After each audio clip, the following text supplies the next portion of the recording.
In this video, we are going to show you how to fix the tension on your cordless shade. So right now, we have a cordless shade right here, and we're going to show you how it should be operating. You should be able to pull it down, it stops where you want it, and then when you pull it down a little bit, you can let it go and it goes back up to its top. So now you see the shade here, and there's going to be no tension on it, and this is how it looks.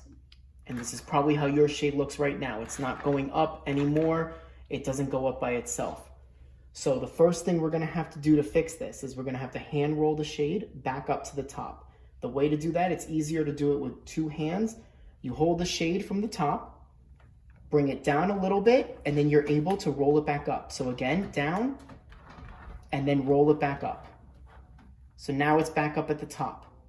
Now we have to add tension to the shade. Now this is a standard roll shade where the fabric is rolling off the back. So that means that the tension mechanism is going to be on the left side of your shade. It's this one right here. We are not going to touch the one on this side of the shade. So we're going to come to the left side. Now this mechanism is able to be spun.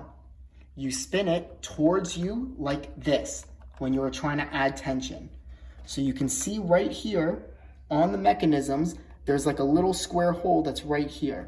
Now we want to do about, it could take 10 to 20 rotations, full rotations of this piece going fully around. So right now we're going to try to do that. So we're going to hold the shade with one hand, and then with the other hand, we are going to rotate this, like we said, towards me. So towards me, and we keep doing that. So there's the little hole, and that's one full rotation. Now we're going to keep doing that, and we're going to keep doing as many rotations as we can. And you'll start to feel the tension in the shade going. So now let's test it. I did a couple of rotations. So I bring it down and it kind of fixed it, but it's going a little bit too slow. So we're gonna do a couple more rotations. So I'm holding the shade and with my other hand, I'm spinning this towards me. So I'm doing a couple more rotations here. Keep spinning it towards me. And then now let's test it out again. We pull it down, pull it up, and it's going good, but we can do it even a little bit more to make it go a little faster. So we do a couple more rotations.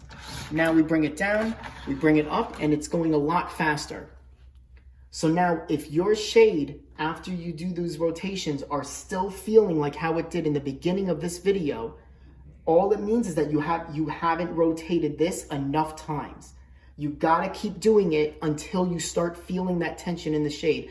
And it's hard to explain it over the video, but when you are trying it yourself with your shade, you will understand what I mean. But it doesn't mean that the shade is broken. It is very rare that these mechanisms break inside the tubes. And all it really takes is just having to rotate this more times to add that tension.